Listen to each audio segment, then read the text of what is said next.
where do goals even fit in? Where does vision even fit in? Is intuition really just, you're just taking each step as it goes, and then the path unfolds in front of you the way it's going to unfold? Or is it like, hey, our intuition is telling us we really want this. We're going to get very clear on that vision, and however we do that, and then we're going to allow our intuition to guide us there. Or is it both? Or is it neither? It's both. Okay. It's 100% both.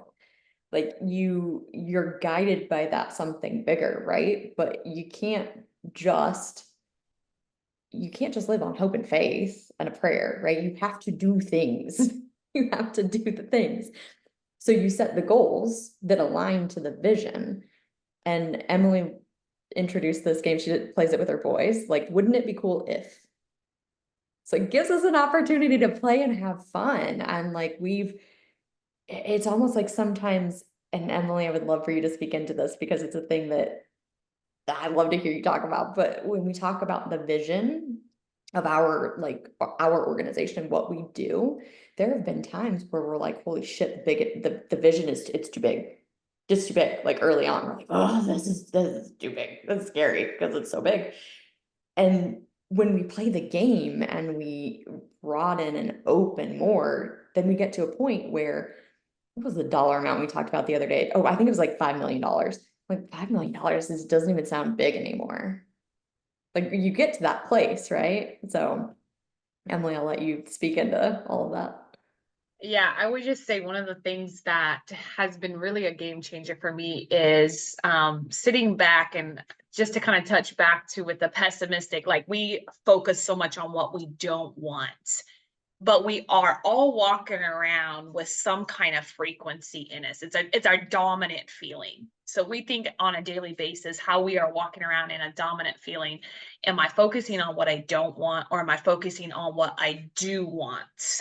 And then playing the game of like, wouldn't it be cool if?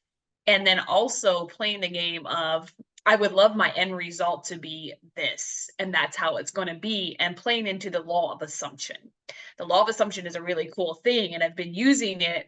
I did it with traffic the other day. The GPS said like I was going to show up at this time, and I'm like, no, like I'm going to assume that I'm going to show up actually 10 minutes earlier than that, and boom, it happened. And I was like, whoa, that's so freaking cool, because I assumed that I let it go and I stopped watching my GPS. Like I wasn't like sitting there like frantically looking, like I just said it and moved on.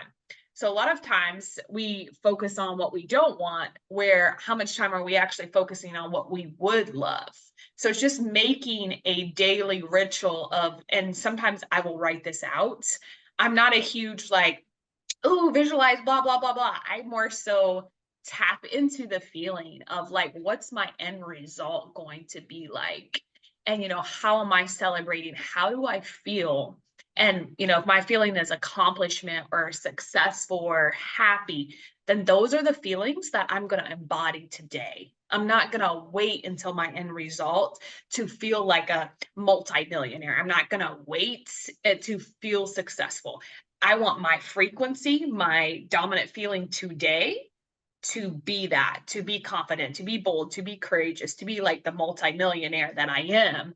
So that way because you come from a different frequency, you operate in a different way versus like, well, which shoe's going to drop today? Because we don't know. So it's just very like you could feel the shift.